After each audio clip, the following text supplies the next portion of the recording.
Hello, Veronika. I'm Chris Burton from New Fangled Opera, and I just want to let you know we're really excited about putting on your production of The Mortal Thoughts of Lady Macbeth this June.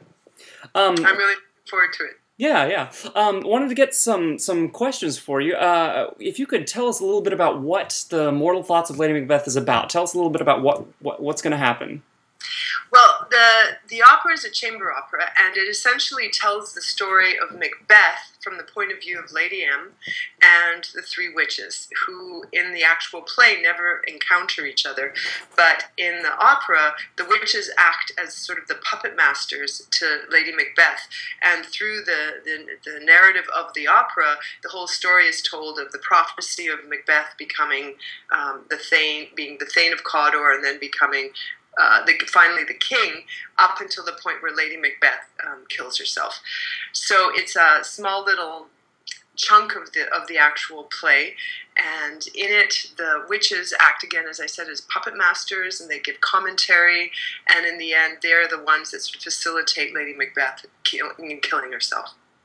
Yeah, it's definitely a powerful show. I know I watched the video that you sent us of the production in California, and I tell you, it's something powerful. You've got for those of you who are going to be watching this interview, I'll give you a little teaser, I guess. They have a spider theme that runs through the piece, and some of the dancers are twisting and turning all over the theater, and they've got by the end, I know she's got, I think, spider webs coming out of her fingers, and they tie her up at the end. So it's really a powerful production. We did a production in Los Angeles with Yuval Sharon, who has directed it. He used to be in charge of Vox, the New York City Opera's Vox Festival, and has subsequently moved to LA, and we decided to go for it. Luckily, I have a gang of acrobats I work with, so they were all very excited about doing it. So the premise of that particular staging was that it was set in an attic, and the three witches were being mirrored by these insect, spider-like creatures, coming down on ropes, and by the end of it, as you said, Lady Macbeth is engulfed in these webs, and these sort of, which parallels in the play, these webs that she's woven that eventually suffocate and kill her. And so by the end of the opera, you get the scene where she's dragged up into the spider web and hanging there. So it was a lot of fun. Yeah, I bet it's quite a production, I'll tell you. One of the things that was very inspiring to the opera was the Japanese filmmaker Kurosawa, who did a series of films based on Shakespeare's plays, but they were set in feudal Japan. So the one that he did for Macbeth is called Throne of Blood, and in the scene, in the film, rather, there's a scene where you have someone spinning one of these ghostly images, spinning thread, and it's very dreamlike and ghost-like. So that was one of the images that really stayed with me for Macbeth, or for Lady M. And the other thing in the film that's brilliant is that Lady Macbeth, in Throne of Blood, never looks at her husband, and at the one point where her gaze shifts and she looks at him directly to say, we've got to kill the king. It's this brilliant scene, and it's sort of blood curdling. Yeah. So that's kind of a very good film to watch, and that was one of the big inspirations behind my piece. Excellent. Yeah, I'll have to look into that one. So tell us a little bit about what your musical background is like and how you became interested in composing.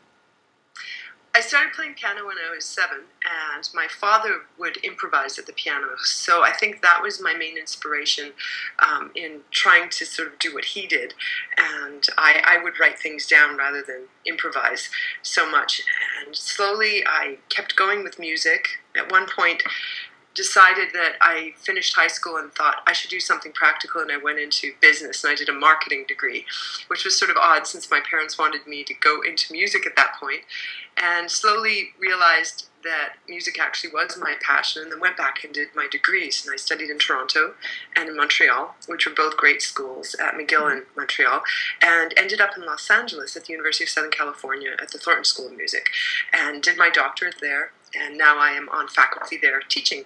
And I really love Los Angeles. It's an amazing city. So while I was doing the academic route and fulfilling requirements and whatnot, I was also organizing concerts I've been very lucky to be surrounded by writers and acrobats and dancers and filmmakers who are very interested in collaborative events. So in Toronto especially, and here in Los Angeles, I've been producing things that always have some kind of dramatic or theatrical element to them. Yeah, sure. So what is your compositional process like? Usually I'll start with some sort of idea for the piece. So with Lady Macbeth, it was Lady Macbeth. With another piece, it might be, I just did a harmonica piece of all things that just came out again with video and text.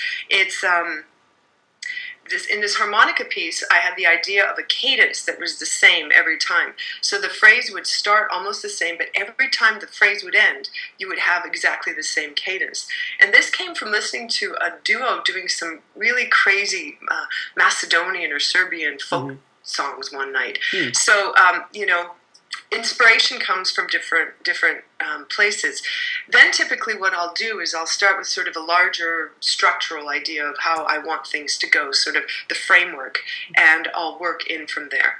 I'm also fascinated with numbers, so different kinds of rhythmic patterns, which aren't necessarily audible as something that would be repetitive necessarily, come into my work as well. Okay. Yeah. Well, we are really excited about putting your piece on. Again, it's The Mortal Thoughts of Lady Macbeth, and this is going to be on our new Fangled Festival of Opera in New Orleans. This is going to be June 7th and 8th at 7:30 p.m. So if you are in the New Orleans area, come and see us. We're going to be at the UNO Performing Arts Center, the recital hall on the first floor. Hope to see you there. Thanks a lot. See you there. Thanks, Chris.